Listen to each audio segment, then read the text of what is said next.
We're back at the Olympic Training Center in Colorado Springs, Colorado. We're going to talk to Bill Zadick and Brandon Slay about men's freestyle and what they expect to see at the 2010 World Team Trials.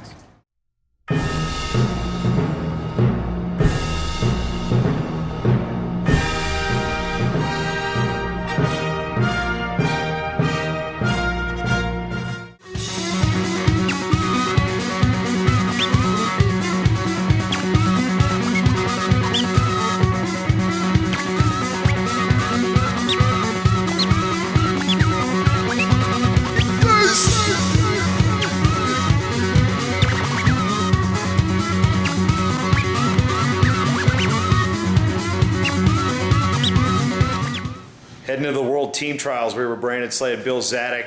Going to be talking a little bit about a men's freestyle, and we'll go with a weight-by-weight preview momentarily. But first of all, guys, impressions about what we've seen since the U.S. Open from the guys that have been training out here, and maybe the guys that haven't been training out here, and what we can expect to see from a fan standpoint at the World Team Trials. I think after the U.S. Open, all our guys realized there were some things they did well, some things that they did do well, and they clearly made some mistakes, and not everybody wrestled their full potential. So since the U.S. Open, Coach Zadick and I have really just been trying to work on those fine-tuning aspects, whether it's parts of your defense, whether it's defending attacks from the outside, or whether it's, for example, maybe getting better in the clinch. But we spent that time just trying to refine those areas, and I think all of our guys have done a great job making those changes, and we'll wrestle a lot better next weekend in Council Bluffs. I agree. I think at this level, these athletes are really learning how to be professionals, and they're probably their own best critics with our help and advice. So I think I've seen a lot of good things from each guy making his adjustments and knowing what he needs to do. And I like what I've seen. Our guys have been focused in the room on getting better in their individual areas, and I think we've addressed our collective concerns pretty well. So I'm excited about what we're going to see.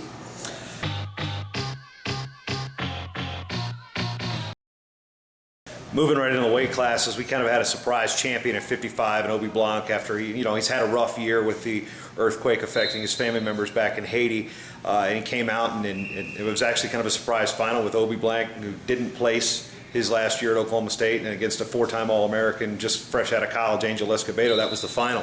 What do you guys expect to see out of this weight? It's pretty deep when you got guys that are taking Brandon Prieston was 7th, and then you've got Sam Hayeswinkle makes a switch over to freestyle as a World Cup member. He finishes 8th at the Open. It's pretty deep weight and wide open. What do you guys think?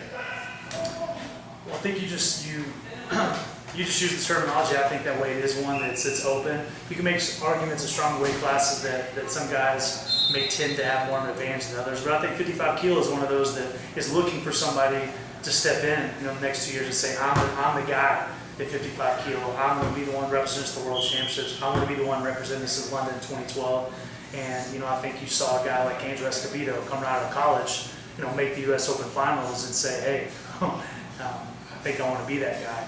And Obi, he wrestled better than he's wrestled than I've ever seen him wrestle. So as far as peaking, athletes, you can't peak the whole entire year. You want to peak at the World Team Trials and the World Championships. It seems like he's on the right track to peak. Some other names in this weight: Danny Felix, last year's World Team member, and then Danny Mitchell dropping down from his college weight of 133 to go down to 55 kilos. Also, every name people kind of keep an eye on is Logan Stever, the high school kid, the Schultz Award winner, was 4th at the trials last year. You go down the line: Brandon Prieston, Sam Hayeswinkle, Zach Sanders, Paul Donahoe. I mean, it's pretty deep. As far as from a fan standpoint, what's the best part about this weight class? I think because there's no real strong front runner right now, it's going to be exciting to see who comes through. With Felix being last year's World Team member and Obi stepping up, I thought he really wrestled well, and just all the names we've already covered. Nick Simmons is in the mix now after coming back from injury, so I think you're going to see some sparks fly. Everybody's really going to be scrapping to kind of set themselves as the front runner at that weight. So I think it'll be pretty exciting, pretty interesting.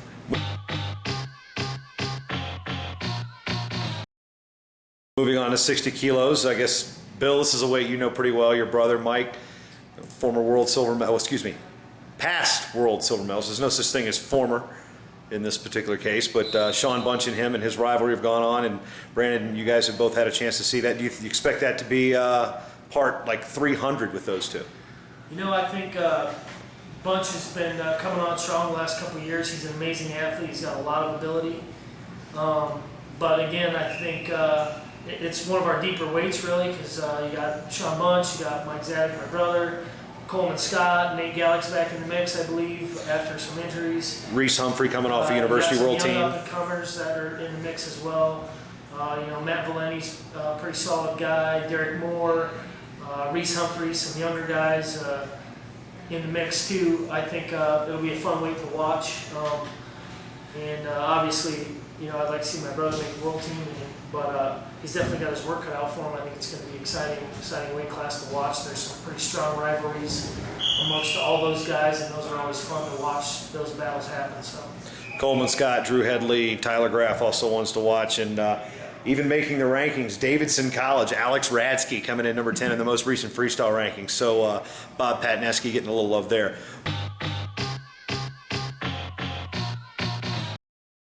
Moving on to 66, another deep weight class in terms of overall depth with a number of guys that can represent us. But what are we looking at as far as, obviously the U.S. Open champion was Jared Frayer, finally got the monkey off his back there. But behind Frayer, where's the depth and where should we be strong?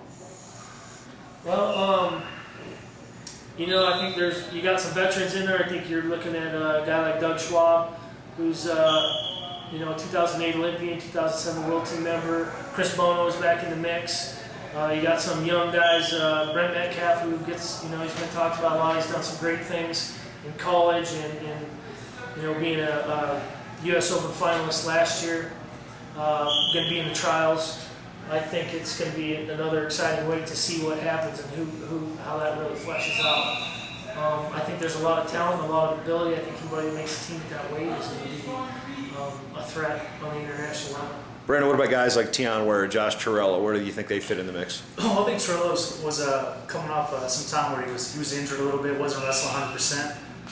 In Cuba per se, and he knew he needed to kind of rehab a little bit, but he showed us as he came to the U.S. Open that he has the potential to be the #1 guy in that weight class. And he won the first period against Frayer. Second period, he got ahead 1-0, and he was in a scrap that second period, and could have potentially won that period and been the U.S. Open champion. Frayer won the second period, come back 1/3, so it was a real close final. So Torello proved that he has potential to be the #1 guy in the country at that weight class. If you look at the regional qualifiers and some of the wild cards, a lot of college guys and recent college graduates and current college guys, what's that say about the depth that's going to be coming through the ranks here in the next couple of years? Well, Coach and I, we had an opportunity to watch the University World Team Trials, the Junior World Team Trials, which were last weekend here, and I think one thing we were really encouraged is that we saw a bunch of younger guys that can really challenge even some of our #1 senior level guys. And as we see them train in the room with one another, I think we're excited of not only 2012, but as a coaching staff, we know that there's some up-and-comers coming from Brazil in 2016. So, of course, we have a vision of this year, Moscow, but as a coaching staff, we always have to also think in development. How are we going to do in 2012, and of course, how are we going to do in 2016? And I think that we have some great younger guys coming up the ranks.